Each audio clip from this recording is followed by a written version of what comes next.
I'm a 52-year-old adrenaline junkie that still thinks he's 18 years old.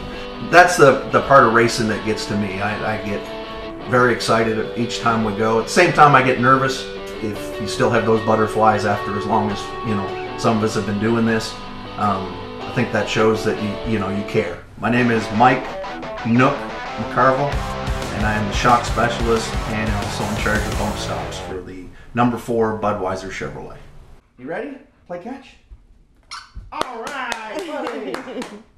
I grew up in a town called Kensington in Prince Edward Island, Canada.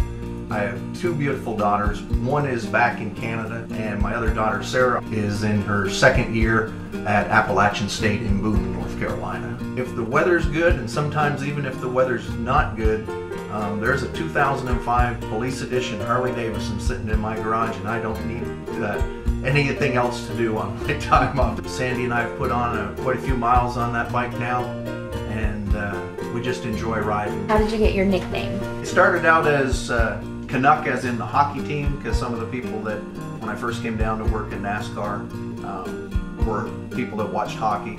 Some of them got it shortened, and it ended up being just Nook, and originally it was spelled N-U-C-K, like the second half of Canuck, but then it turned into N-O-O-K. I don't know why, but that's just what it turned in as. Half the people that I work with don't know what my real name is, I think. On a weekly basis, I'm in charge of all the shocks that go on Kevin's race car. That's my responsibility. They are all handmade. We don't purchase them out of the shop.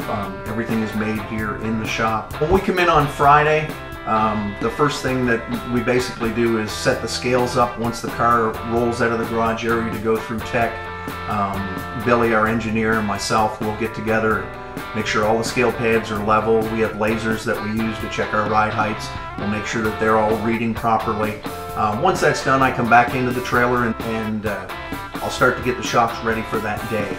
Some other shock guys will work in a shop and in their hauler back and forth between the week. I work out of the trailer all the time because I like to look at apples to apples. Everything's dynoed on the same dyno, so if there's a small difference in it on the weekend, I can go to Mike and Rodney and say, hey, we've got a little bit of a difference here. Here's what it's showing. During practice, I'm usually running from one side of the car to the other, jacking up the car if they need be.